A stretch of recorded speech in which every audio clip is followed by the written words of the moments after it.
So how many of you have had some kind of experience with God because of God's wondrous creation? I think almost all of us have. It's an honor and a privilege for me to be here. Thank you, Bishop, for the invitation. This Bible study this afternoon focuses on Job. I'm going to read a few passages from the very beginning of the book and from almost the very end of the book. So Job 1 through 3. A man in the land of Uz was named Job. That man was honest, a person of absolute integrity. He feared God and avoided evil. He had 7 sons, 3 daughters, owned 7,000 sheep, 3,000 camels, 500 pairs of oxen, 500 female donkeys, and a vast number of servants, so that he was greater than all the people of the East.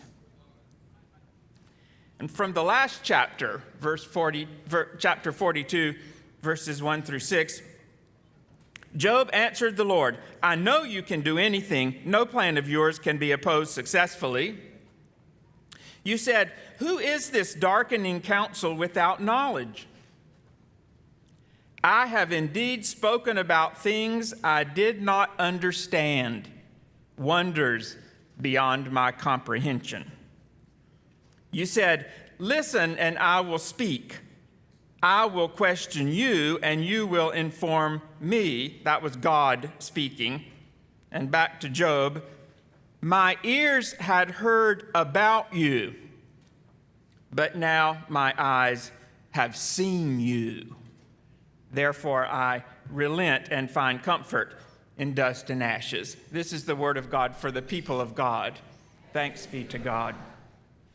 So a little scripture from the beginning and the end, and then we're going to talk a little bit about what happens in between.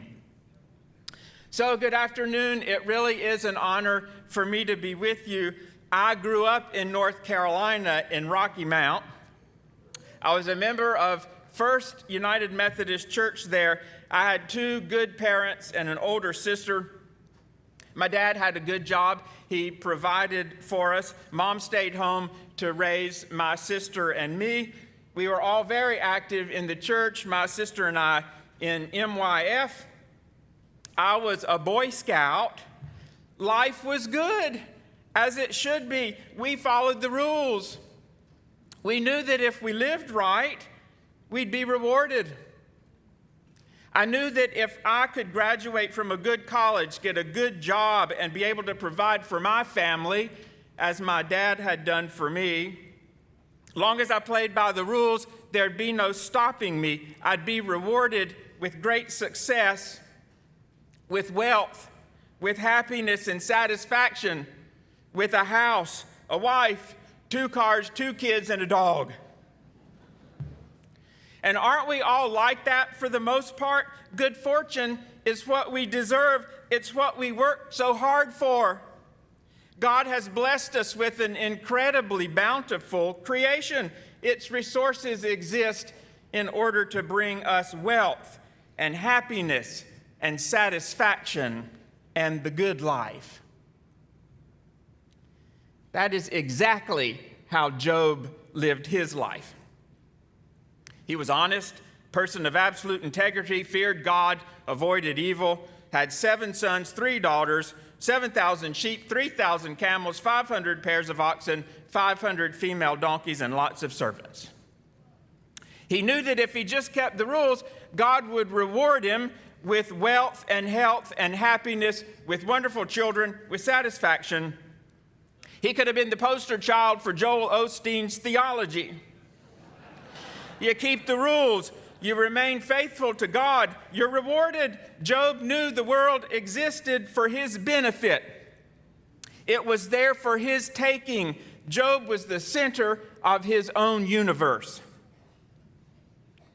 Problem was, his universe had disappeared by the end of the very first chapter. He lost his animals, his children, his servants, pretty much all at the same time. And in chapter 2, he lost his health. He was immersed in grief and physical pain. He lamented his miserable existence and believed death to be far more equitable than life at that point.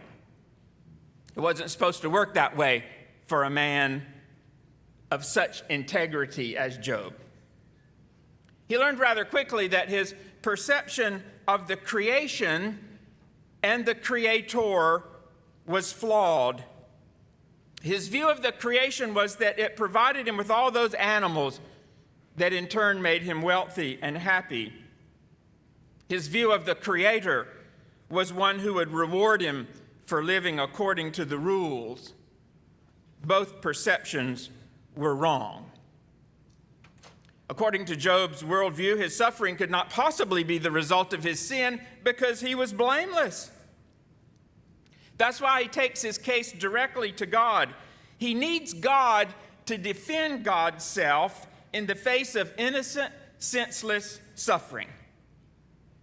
What he demands from God is an honest accounting. This is what he said, "Let me be weighed in a just balance," he says to God, because he knows justice is on his side and he needs God to acquiesce. I really think he'd like to hear God admit to having made a mistake in the case of Job's suffering. But instead of offering an apology or a defense or even an explanation, God spends 4 chapters assaulting Job with questions, 52 to be exact, all but 3 having to do with God's creation and Job's lack of knowledge of how it all works and lack of control over it. Those questions challenge Job in his understanding of God, of God's creation, and of Job's role in it. "Where were you when I laid the foundations of the earth?" asked God. "Who set its measurements? Who stretched a measuring tape on it? Can you guide the stars at their proper times? Lead the bear with her cubs? Can you issue an order of the clouds so their abundant water covers you? Can you hunt prey for the lion or fill the cravings of lion cubs? Do you know when mountain goats give birth? Do you observe the birthing of does?" On and on and on God goes. These questions are relentless, 4 chapters worth. See, previously Job viewed creation through the prism of his own success, in which the world is a just place. Later on, he viewed creation through the prism of his own misery, in which the world, for some reason, had all of a sudden become an unjust place. Now, God is forcing him to take a much wider and more all-encompassing view of the universe. God did not create all of this just for Job. He's simply one creature among all creatures. God is saying to Job under no uncertain terms, "I am in charge of creation, Job, and you are not." The human species is not the only one God cares about. All those questions from God worked too, because this is how Job responds. "Look, I'm of little worth. What can I answer you? I know you can do anything. No plan of yours can be opposed successfully. I have indeed spoken about things I did not understand, wonders beyond my comprehension. My ears had heard about you, but now my eyes have seen you. Therefore I relent and find comfort in dust and ashes." Boy, talk about being put in your place.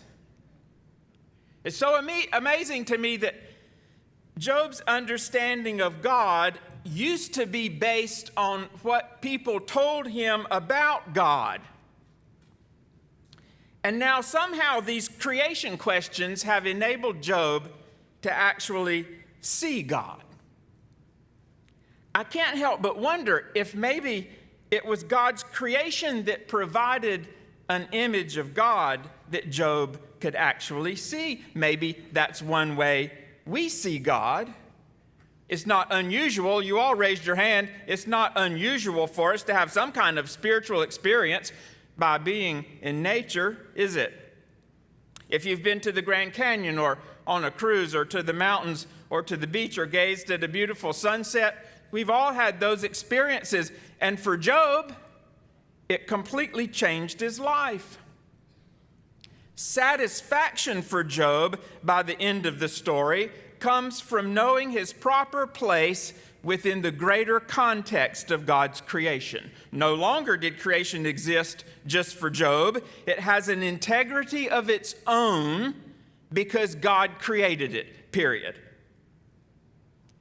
Could it be that satisfaction for us comes from knowing our proper place within the greater context of God's creation?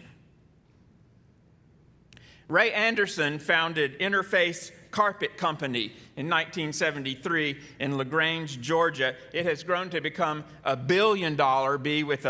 billion corporation doing business in 110 countries. In 1994, Anderson read a book called The Ecology of Commerce by Paul Hawken. That book provided for Anderson the same kind of transformation that all of God's questions provided for Job, a radical reorientation. Anderson describes it as an epiphany, a spear through his chest, he said, upon realizing just how much damage his corporation was doing to God's creation and how wrong that was. I read the book and wept, he said. So instead of simply putting recycling bins in the break room, he came out with the vision he called Mission Zero, that by 2020, Interface Carpet Company would have an environmental footprint of 0. Several of his senior managers quit immediately, believing that Anderson had become unglued, had lost his mind, and would surely drive the company to bankruptcy.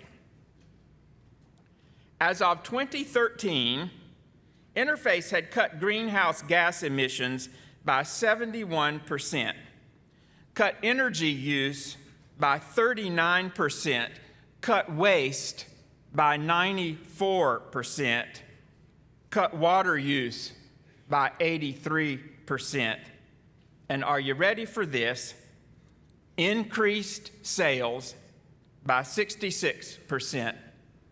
Doubled earnings, and raised profit margins. In '94, his competitors also thought he had lost his mind. Today, they're trying to catch up. And this is how Anderson describes their success. You unleash the creativity of an organization when you hold up a vision that is so outrageous, it takes the breath away. When people are gasping, "What did he say?"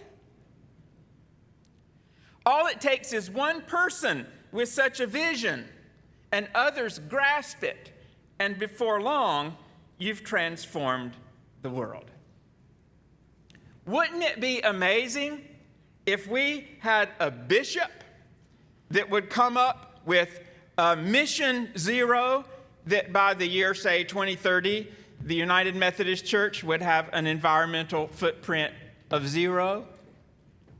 Wouldn't that be a fun, cool bishop?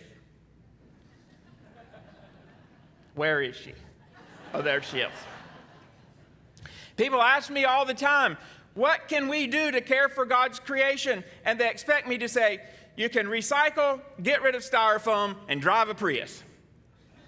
And those are great, wonderful things, and I don't want to discourage any of that. But the lesson of Job, I think, is that we need a fundamental shift in our understanding of God's creation and our place within it. A vision so outrageous it will take our breath away. We have to give up our human-centered perception of creation and take on a God-centered perception. That will transform the world. And isn't that the role of the church today? To be holding up a vision of God and of God's creation so outrageous it'll take people's breath away?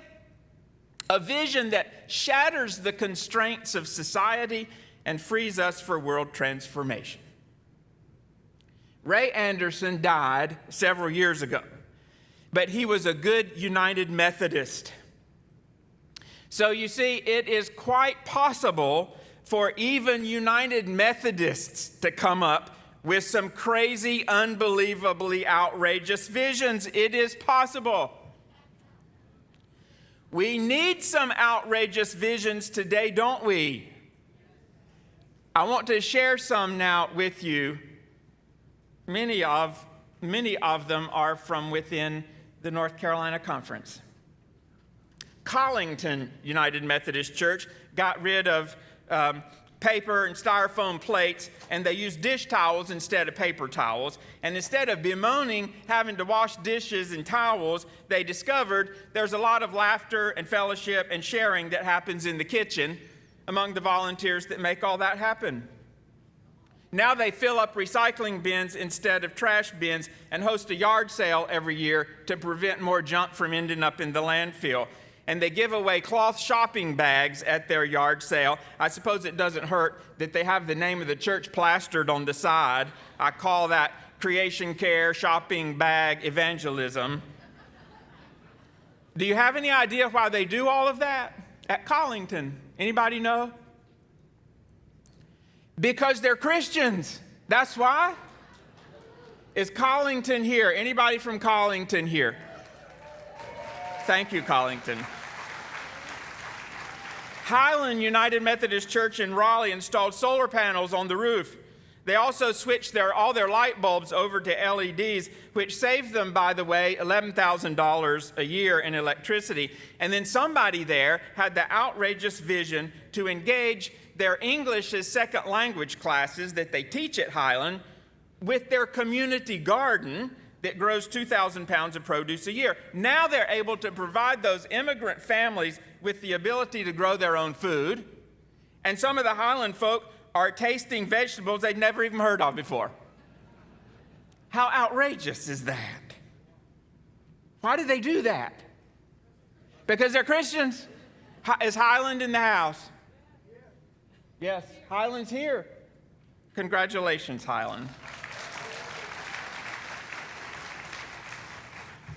St. John's United Methodist Church in Avon has been influenced by their United Methodist women, who are most all outrageous, to ramp up their recycling efforts. And because St. John's is located at the beach, most members of that congregation are cognizant of God's creation simply because of the beauty of where they feel so fortunate to be able to live. They know what it means to have a relationship with God's creation. Is St. John's here from Avon? Yes. Thank you. Center United Methodist Church in Sanford has a garden, the Sale Community Garden. They grow organic, sustainable food and give it all away to whoever wants some, no strings attached. Can you believe that? They have a senior citizen health initiative called Senior Seeds. They recognize that the largest contributors to health among seniors is physical activity, good nutrition, social and mental stimulation, and contributing to the good of others. One garden makes all of that happen. Central knows that caring for God's creation and caring for God's people go hand in hand. Where are the Central people? Any of them here? Anybody here? Camden United Methodist Church collects items needed by the local SPCA. Those outrageous Christians believe that animals are also a part of God's creation and worthy of the mission of the church. They're very Wesleyan, those people at Camden. Here's what Wesley said. I believe in my heart that faith in Jesus Christ can and will lead us beyond an exclusive concern for the well-being of other human beings to the broader concern for the well-being of the birds in our backyards, the fish in our rivers, and every living creature on the face of the earth. That was John Wesley who said that how many couple hundred years ago. Where's Camden? Are you here, Camden? Thank you.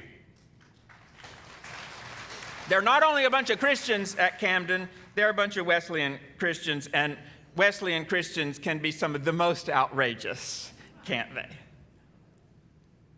Kitty Hawk United Methodist Church has an earth advocacy ministry that's straight out of the book of Discipline. The Discipline gives us permission to have earth advocacy committees. It's pretty outrageous in and of itself, I think, that any congregation would pay any attention at all to the book of Discipline, but they do at Kitty Hawk. They've done plantings, they've involved children, they've focused on clean water and care of the oceans. It's no mystery to me that 3 of our Creation Care congregations are coastal churches. They know the fragility and the beauty of God's creation, and they don't take it for granted, all because they're a bunch of Christians. Kitty Hawk people, are you here? Anybody? Thank you. University United Methodist Church in Chapel Hill has a creation care group called the Environmental Stewardship Team. 200 of their members have signed a Stewardship of Creation covenant. They put regular reminders in their bulletin of how the members can reduce their carbon footprints. They engage children in helping families know how to do that at home, and they engage the youth, pretty cool, in writing poetry about conservation. They focus on locally grown produce at their potlucks. They've hosted a lecture series on food and ecology. They partnered with North Carolina Interfaith Power and Light, you should remember that, to conduct a free energy audit of their church facilities, and they've made some significant changes as a result. They also have a community garden called the Giving Garden. Started out as a garden to provide food for people in need, particularly school kids who may not have access to fresh produce. They now partner with a local nonprofit called Table. They also partner with the Interfaith Council for Social Services. The Boy Scouts have gotten involved. Neighbors have begun to volunteer, as have many of the children who receive the food. One neighbor is a beekeeper and installed 2 beehives there at the garden. Done presentations about bees and pollination. They have a compost system. They partner with the town of Chapel Hill Parks and Recreation. People visit, picnic, hike on area trails. When a church gets itself out into the community, somehow, some way, it is doing the work of Christ in the world. Do we have any university people here? There they are. They brought a contingent with them. You can look at them and see how outrageous looking they are. I want to show you a short video clip now of another outrageous vision, this time from Dottie Younger. She's a marine biologist turned clergywoman in the Baltimore, Washington annual conference. Dottie used to be the river keeper for the Anacostia River in Washington, D.C. It's one of the most polluted rivers in the country, and it should be no surprise to discover that the Anacostia also flows through a predominantly low-income African-American part of the city. So are we ready with the video clip? About 6 years ago, I was the Anacostia Riverkeeper, one of the public advocates for the river. And I was noticing folks fishing along the river, and I noticed them taking home what they were catching. And so I started talking to the anglers about what they were catching and what they were eating, and found out that we didn't really know the magnitude of how many folks were eating fish out of the river, but we knew that they shouldn't be eating any of the fish out of the river. So we did a subsistence fishing study and found that conservatively, 17,000 people in the Anacostia watershed are eating fish from the river to put food on the table. 2/3 of the brown bullheaded catfish in the river, for example, have cancerous lesions or sores. You shouldn't be eating fish out of the river. So I thought that what we needed was a messaging campaign to let folks know they shouldn't be eating these fish. They just didn't know. If they only knew not to eat the fish, they wouldn't do it. When I started talking to the anglers, they said, you tell me that I might get cancer in 20 years, but I ask you, what do I put on the table today? What I realized very quickly is that we didn't need a messaging campaign about fish advisories. We needed more food here in Ward 7, but we didn't have that. Ward 7 is one of the poorer wards in the district. There are 8 wards. In Ward 7, there are only 4 full-service grocery stores. That's approximately 1 grocery store for every 23,000 people. Ward 3, which is the richest ward in Washington, D.C., has 11 full-service grocery stores. That's approximately 1 grocery store for every 4,000 people. Listening to the community, I realized we needed more food in the community, more healthy food options in the community, but we didn't have that. So we started to partner with the congregations here in Ward 7 to bring those healthy meals to the churches, and the churches serve a community meal. By partnering with those churches, we were able to do ministry with people instead of ministry to people or ministry for people. The churches are the community bases in their neighborhoods. So they could open their doors and serve the meal and help meet people where they are and build relationships. And that allowed us to do community organizing in the neighborhood, to find really just the extent of the need for healthy food, for sustainable jobs, for an end to violence. All of these things were listed by the neighbors as what they needed. It's called the East Capitol Urban Farm. It's a 3-acre farm here in the middle of the city. And when it gets finished being built, which it will be in the spring, there will be portable greenhouses and portable fish tanks. And they'll be able to raise fish and produce in a closed-loop system in an urban environment, taking up a very small footprint and creating little to no waste. In the meantime, the rest of this site is a community farm for the folks in the neighborhood. There are raised beds of various sizes and heights so people of all ages and all abilities can grow their own food, in addition to the food that will be grown through UDC and its greenhouses and its fish farm. And then at the top of this farm will be a farmer's market where we'll be able to sell this food to the neighbors living in this community, especially at the affordable housing complex across from the farm. The other side of the street, that's where a Walmart was supposed to go. But Walmart has pulled out of the deal. So this is going to be the place where people can come and get fresh, affordable food. This farm happened because the University of the District of Columbia came together. The DC Housing Authority, which owns this land, leased it to UDC to build this farm. The Fish and Wildlife Service, the Environmental Protection Agency, the United States Department of Agriculture, my church, a local nonprofit that employs disadvantaged youth and teaches them green jobs. All of these partners came together over the last several years to build this farm. When do you ever have that many agencies and groups and organizations come together? And it was the Holy Spirit who was leading the way all the time and putting us all in each other's path, only after we had listened to what the needs of the community were. And now this farm will be here so that no one will need to go hungry. Residents can raise their own food and sell it and earn some money, and youth in this neighborhood will have green jobs on a technology that nobody else in the city has. And for the first time in my ministry, I see a way to put myself out of a job.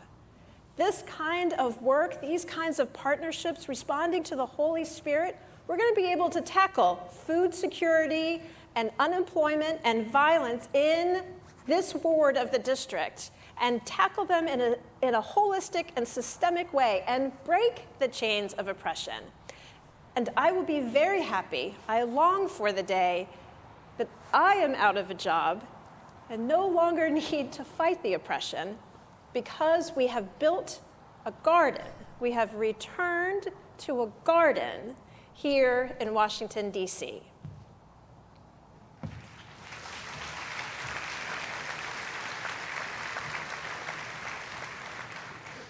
Why did she do all that stuff? Yeah, because she's a Christian. Last year at annual conference, Benson Memorial UMC submitted a resolution on climate change, which you guys passed. They cited the Genesis text of being created in God's image, Jesus' teaching on loving neighbor as self, United Methodist social principles, science, the progress we've made in terms of environmental policy and the need to go much further, all as motivation for doing something. They urge a reduction in CO2 emissions to 1990 levels. They urge the U.S. to adhere to the Paris Climate Agreement. They urge the North Carolina Conference to adopt a comprehensive land use policy and congregations to reduce their environmental footprints. They ask the conference to send that resolution to all state government leaders and to present it to General Conference in 2020. Any Benson people here? Benson Memorial people? Thank you.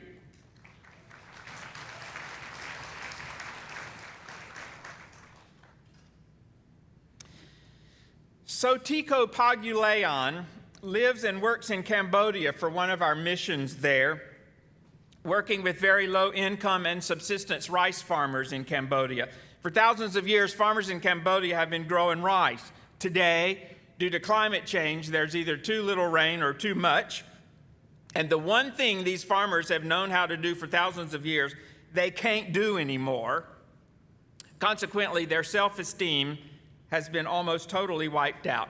So Tico is helping them learn new techniques of rice farming and introducing new strains of rice that are more tolerant of weather extremes. He's also working with them to think about other sources of income so they're not quite so dependent on growing rice.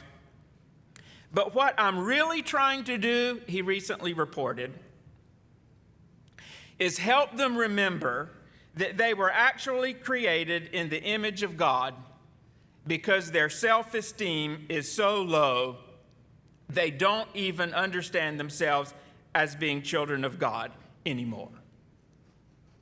Whoever thought that climate change could affect the self-esteem of rice farmers in Cambodia? So here's this sustainable agriculture guy helping Cambodian rice farmers understand themselves as children of God. How outrageous is that? Climate change causes suffering for God's people in many parts of the world, the consequences of which we're completely unaware. But isn't that the mission of the church? To be in relationship with those who suffer? The writer of John's Gospel indicates that somehow Jesus was present with God at creation and that everything that has ever come into being has come into being through Christ and for Christ. And according to Paul, Jesus is the Redeemer not just of humanity, but of everything that God has made. If this is really the case, then doesn't that challenge the church in terms of how we understand who we are as disciples of Jesus Christ? Being a Christian is not just believing certain things, is it? It's a lifestyle. It's living our lives as closely as possible to the way Jesus lived his life. And he lived a pretty outrageous life, one that was so outrageous it got himself killed. We have a totally outrageous camp in this conference, Camp Rockfish. Whoever would have thought they'd be connected with the U.S. Fish and Wildlife Service, the USDA, the Longleaf Alliance, the North Carolina Forest Service, and with Fort Bragg, the U.S. Army, in a longleaf pine restoration project to plant 37,000 longleaf pine seedlings.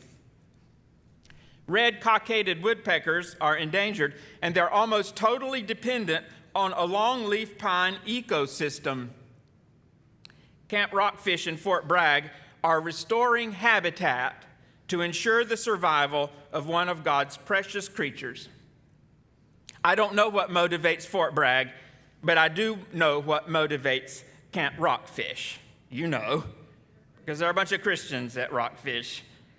How outrageous that the United Methodist Church and the U.S. Army are working together to look after some woodpecker. There's a clergy woman here in the North Carolina Conference, Grace Hackney, who founded a ministry several years ago called Life Around the Table. Grace is so outrageous as to believe that bringing clergy away one day a month to a farm for Sabbath might actually be good for the clergy and the churches they serve. Can you imagine that? And to think that coming together for a meal is more than just providing nutrition for our bodies. It provides spiritual sustenance, a sense of community, communion with God, relationship to farmers, to God's creation, and on and on. She also has this crazy vision of our gardens on steroids, that our churches can provide land for young farmers who can't afford to buy it. Can our churches get together with young farmers? What an outrageous thing to think, Grace. Our bishop is so outrageous that she requested a Creation Care ministry team for the North Carolina Conference. If you're connected with that team, stand up, please. If you're on the North Carolina Conference Creation Care ministry team, there's 22 all together. Not all of them are here. So take a look at these people. They look pretty normal to me. They don't look so weird. They look fairly normal. There's 3 work areas of this team: advocacy, theology, and a Green Church resource group. You'll be hearing more from this team as time goes on. And there's a green sheet in your welcome packets that explains more about this team. But the important thing here is, if you sense in your own self some connection between your own personal faith in Christ and some commitment to care for God's creation, if you have this something going on in your life that somehow mysteriously maybe sort of puts all that together in your life, we'd love to have you join this team. And what we'd really like too is a pretty good diversity of thought and opinion among you on this team. The problem with Creation Care teams, either for an annual conference or for an individual church, is oftentimes it's the tree hugger people that are on the team. But these teams can be far more effective if there's a much greater diversity of thought and opinion on those teams. I'm cognizant of my time here. Gus Speth used to be the dean of the forestry department at Yale. Several years ago, he was addressing a group of religious leaders. Do we have any of those here? Religious leaders? And this is what he told them. This is the forestry guy now, and this is what he told the religious leaders. I used to think the top environmental problems facing the world today were global warming, environmental degradation, and ecosystem collapse, and that we scientists could fix those problems with enough science. But I was wrong, he said.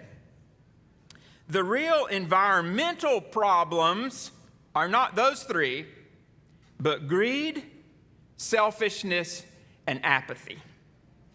And to address those, he said, we need a spiritual and cultural transformation, and we scientists don't know how to do that. We need your help, he said to those religious leaders. There was a handful of evangelical religious leaders in the audience that day who were so convicted by what Speth said, they went away and formed the Evangelical Environmental Network. And here's what they believe, the EEN people. 1, Christ died to reconcile all of creation to God. 2, all of creation belongs to Jesus. 3, it fulfills the great commandment to love God and love what God loves. And 4, pollution hurts the poor the most, and Christians are called to care for the poor and the less powerful. Thus, and these are their words, thus caring for all of creation provides a Christian with the deepest sense of joy and contentment, since it is part of loving God. We call this creation care. I love that. They connect caring for creation with loving God. They're very conservative, those EEN people. This is not just some left-wing liberal mission in the church. I've been saying for years that caring for God's creation makes for some pretty outrageous bedfellows. There are liberals, conservatives, and everything in between who care about creation. And wouldn't it be nice if creation care could bring us together again, liberal and conservative? What an outrageous gift that would be, both to creation and to the church. Sardona is a United Methodist pastor and pig farmer in Nigeria. When my wife and I were missionaries there several years ago, I turned 40. I grew up in eastern North Carolina eating pigs. So for my 40th birthday, my wife Denise decided we'd have a pig picking, invite the village, and have a big celebration. She asked Sardona if he'd cook a pig for my birthday party, and he happily agreed. But the day before the party, Denise and I were sitting on our front porch, and we noticed Sardona walking up the sandy path to our house with a pig on the end of a rope, like you'd walk your dog. So Sardona and this pig come walking up the path into our yard, and Denise goes down and meets him, and she says, "What are you doing here today with this pig, Sardona? The party's not till tomorrow." To which Sardona replied, and I think it must be one of my favorite lines in all of Nigeria, "The pig must spend its last night with you." And he tied that pig to a tree in our backyard where it spent its last night before we took its life in order to celebrate my birthday. I believe Sardona had some kind of covenant, some kind of relationship with that pig, and somehow he needed us to do the same. We don't seem to have that kind of relationship with pigs in this country, do we? I'm not certain of my statistics here, but I suspect there are more pigs than there are United Methodists in the North Carolina Conference. I imagine we're outnumbered. And there have been some pig farmers in eastern North Carolina who've received criticism for the way in which they raise pigs and deal with the waste. And I believe some of that criticism may be appropriate. But here's what else I believe. I suspect that some of those pig farmers are sitting in our pews on Sunday mornings. In fact, some of them might be right here, right now. It's hard to demonize someone if you're sitting with them in a Sunday school class, isn't it? Or on the same pew in worship. And some of those pig farmers are victims themselves, victims of a corporate agriculture mentality that takes advantage not only of the land, but of the animals and even some of the farmers. Years ago, I did some policy work in Virginia. We were working on mountaintop removal coal mining issues and discovered that there were coal company officials sitting in the pews of Abington United Methodist Church. I couldn't see it as a fight anymore. It can't be a fight. It's not us versus them. It's not there's an enemy out there and we have to have winners and losers, because in the church, they were us, and we were them. Some of you think this issue is political, that if you're a Republican, you can't have anything to do with caring for the earth. That's only for those left-wing Democrats. But did you know that in the U.S. House of Representatives right now, there is a Climate Solutions Caucus? And if you're a Democrat and want to join that caucus, you have to bring a Republican with you. And if you're a Republican and want to join, you have to bring a Democrat with you. Right now, there are 39 Republicans and 39 Democrats working together to craft environmental policy to do something about climate change. That shouldn't sound outrageous, but it does now, doesn't it? It will take all of us to come up with solutions. That's why the church is in such a unique position to make an incredibly outrageous contribution to caring for God's creation. The church can invite to the Eucharistic table of Christ pig farmers and coal company officials climate change advocates and climate change deniers, polluters and tree huggers, sustainable organic farmers and factory farmers. The solutions will require all of us. We cannot spend our time fighting with each other.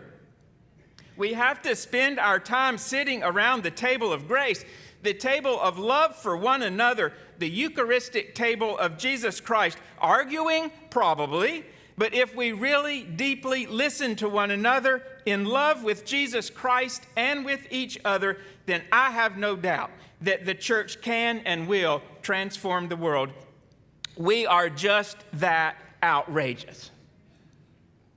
But where will the next outrageous vision come from? Well, from you, of course. So what in the world are you waiting for?